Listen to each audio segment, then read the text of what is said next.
हम बात कर रहे हैं क्लास 12th की केमिस्ट्री के तीसरे चैप्टर की, जिसका नाम है रासायनिक बलगत की। इसमें हमने जाना कि इस चैप्टर को हम क्यों पढ़ते हैं, क्या पढ़ते हैं और कैसे पढ़ते हैं। और इसके बाद हमने देखा कि अभिक्रिया का वेग क्या होता है, विघटन या उत्पादन की दर क्या होती है और तात्क्षणिक दर क्या होती है।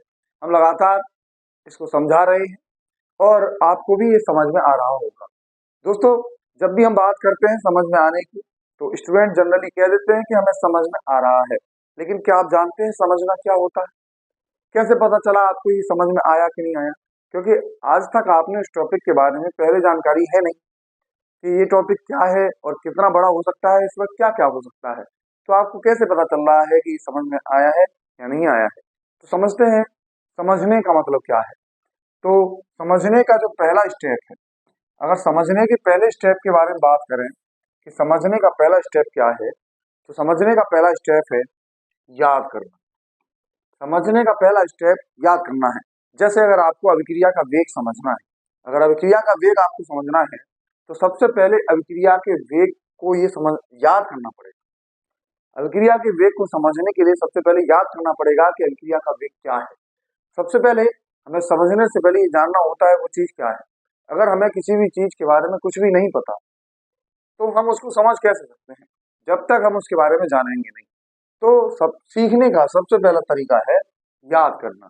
अगर हमें कोई चीज याद है तभी वो समझ में आ सकती है।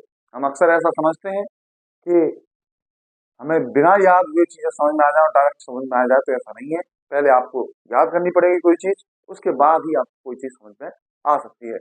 इसीलिए सबसे पहले याद करने का प्रयास करें और याद करने के बाद उसको समझने का प्रयास करें कि वो क्या चीज है वास्तविकता में। उसको रिलेट करें, कोरिलेट करें टॉपिक से और क्वेश्चन करने का प्रयास करें क्या क्वेश्चन है। जैसे हमने अभिक्रिया का वेग समझाया कि अभिक्रिया का वेग क्या होता है। एकांक समय में अभिकारक में होने वाली कमी या उत्पाद में होने वाली वृद्धि को अभिक्रिया की दर कहते हैं। पहले तो ये स्टेप याद होना चाहिए कि अभिकारक में होने वाली कमी या उत्पाद में होने वाली वृद्धि को ही अभिक्रिया की दर कहते हैं। फिर आपको ये समझ में आना चाहिए कि अभिकारक क्या है, उत्पाद क्या है। यानी कि हमें हर एक शब्द का मतलब पता होना चाहिए। जो भी शब्द लिखा है किसी भी थ्योरी के अंदर, उस शब्द का अगर आपको मतलब पता है कि वो शब्द क्यों वहां पे यूज हुआ है, तो आपका समझने का पूरा काम कंप्लीट हो जाएगा। आप समझ जाएंगे चीजों को। तो समझिए जरा कि तात्क्षणिक दर के लिए हमने क्या कहा कि तात्क्षणिक दर क्या होती है। तो तात्क्षणिक दर में हमने कहा कि तात्क्षणिक मतलब उसी क्षण पर, जिस क्षण की हम बात कर रहे हैं, यानी कि जब समय का परिवर्तन जीरो की ओर हो, टी टेंस टू जीरो हो, यानी कि समय जीरो होने वाला हो, उस समय पर जो दर होगी अभिक्रिया की उसे तात्क्षणिक दर कहेंगे। हमने इसको ग्राफ से समझाया था कि अगर कोई रिएक्शन यहाँ से यहाँ तक चले, इतने पूरे के दौरान जो दर आप निकाल रहे हैं, उस दर को हम कह रहे हैं कि औसत दर है ये, क्योंकि पूरी अभिक्रिया के दौरान की दर है। लेकिन ये किसी बिंदु पे अगर आपको दर निकालनी है, किसी सूक्ष्म समय में ये दर निकालनी है, तो उस सूक्ष्म समय में निकली गई औसत दर तात्क्षणिक दर के बराबर होती है। और अंतर हमने बताया था कि जब हम औसत दर लिखते हैं तो delta A upon delta T करके लिखते हैं, और जब तात्क्षणिक दर लिखते हैं तो D A upon D T के ऊपर लिखते हैं। अब बात आती है कि अभिक्रिया की दर कम कैसे होती है, ज्यादा कैसे होती है, तो इसके बारे में चर्चा करनी है। तो जैसे कोई भी अभिक्रिया है, ए से कोई प्रोडक्ट बन रहा है, इस अभिक्रिया में अभिक्रिया की दर जो है वो कैसे तेज होगी, कैसे स्लो होगी, उसके बारे में देखना है। जैसे अभी यहाँ पे हमने पहले लिया इसके 10 मोल, एक दूसरी रिएक्शन है, ए से अगर प्रोडक्ट बन रहा है और इसमें हमने इसके 20 मोल लिए, तो कौन सी रिएक्शन में औसत दर ज्यादा होगी, कौन सी रिएक्शन में औसत दर कम होगी, कौन सी रिएक्शन इसमें से ऐसी है जिसमें औसत दर ज्यादा है, कौन सी रिएक्शन ऐसी है जिसमें औसत दर कम है, इसके बारे में चर्चा करना है। तो देखिए जरा, तो इसके लिए सबसे पहले लॉ ऑफ मास एक्शन दिया गया। कौन सा दिया गया? लॉ ऑफ मास एक्शन, द्रव्यानुपाती क्रिया का नियम। कौन सा नियम दिया गया? द्रव्यानुपाती क्रिया का नियम। ये 11th क्लास में आपने पढ़ा है साम्यावस्था वाले चैप्टर में कि द्रव्यानुपाती क्रिया का नियम क्या होता है। तो द्रव्यानुपाती क्रिया का नियम कहता है किसी भी रिएक्शन में उस अभिक्रिया की दर ज्यादा होती है जिसमें अभिकारकों की सांद्रताएं ज्यादा होती हैं। Rate is directly proportional to the concentration of the reactant. अभिकारकों की सांद्रता के अनुपाती होती है। जैसे इस अभिक्रिया में रेट लिखें तो रेट इज इक्वल टू क्या लिखेंगे?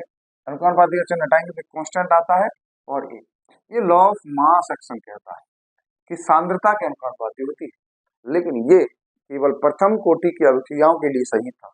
अभी कोटि समझेंगे आगे की कोटि होती क्या है, लेकिन ये जो नियम दिया गया था द्रव्यानुपाती क्रिया का, वो केवल प्रथम कोटि की अभिक्रिया के हिसाब से या द्वितीय कोटि की अभिक्रिया के हिसाब से दिया गया था, लेकिन शून्य कोटि की अभिक्रिया के बारे में कोई जानकारी ये नहीं देता है।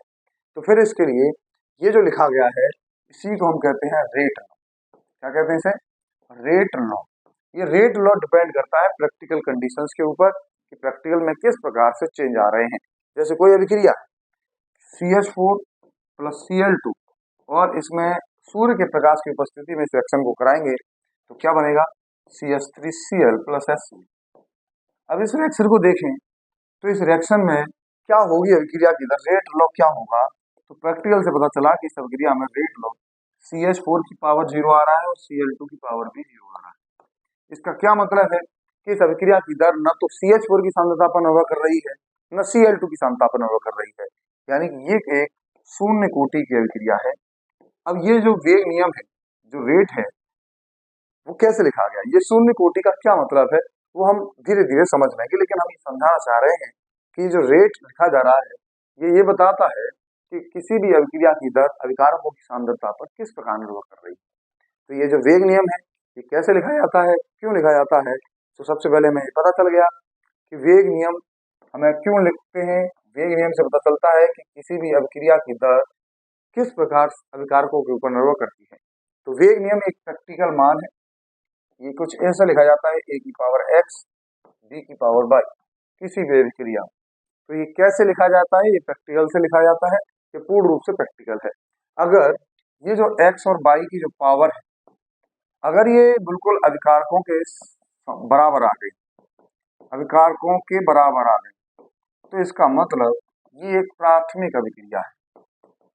ये एक कैसी अभिक्रिया है? प्राथमिक अभिक्रिया है। और बराबर नहीं आई, अगर ये अलग अलग आई, जैसे 2a प्लस 3b और ये c बन रहा है, और इसके लिए जो वेग नियम है रेट, ओके, a की पावर 0 और b की पावर 2 आया है, इसका मतलब ये अभिकारकों के बराबर नहीं है। इसका मतलब ये एक जटिल अभिक्रिया है। दोस्तों, हमने समझा कि प्राथमिक अभिक्रिया क्या होती है। तो हमने कहा अगर वेग नियम अभिकारकों के हिसाब से आ रहे हैं तो ऐसी अभिक्रियाओं को प्राथमिक अभिक्रिया कहते हैं, और अभिकारकों के हिसाब से अगर वेग नियम नहीं आ रहे हैं तो ऐसी अभिक्रियाओं को जटिल अभिक्रिया कहते हैं। तो क्या होती है प्राथमिक अभिक्रियाएं? अगर वेग नियम अभिकारकों के हिसाब से लिखा गया है, जैसे यहाँ लिखा है 2a से प्रोडक्ट बन रहा है कुछ, और वेग नियम लिख दिया rate equal to k a की पावर 2, तो इसका मतलब यहाँ भी 2 लगा है, यहाँ भी 2 लगा है, इसका मतलब ये अभिक्रिया के हिसाब से लिखा गया है, इसलिए ये प्राथमिक अभिक्रिया है। अगर वेग नियम अभिकारक के हिसाब से लिखा गया है, यहाँ 2 है और यहाँ भी 2 आ गया, इसका मतलब ये एक प्राथमिक अभिक्रिया है। और अगर यहाँ 2 लिखा है, यहाँ 0 लग गया, यहाँ 3 लिखा है, यहाँ 2 लग गया, तो इसका मतलब ये एक जटिल अभिक्रिया है। तो हमने क्या कहा? प्राथमिक अभिक्रियाएं वो होती हैं जहाँ वेग नियम अभिकारकों के हिसाब से लिखा जाता है। जटिल अभिक्रियाएं वो होती हैं जहाँ वेग नियम अभिकारकों के हिसाब से नहीं लिखा जा सकता। ऐसा क्यों होता है? तो हम बताते हैं कि प्राथमिक अभिक्रियाएं जो होती हैं वो एक स्टेप में होती हैं। प्राथमिक अभिक्रिया जो होती हैं वो केवल कितने स्टेप में होती हैं?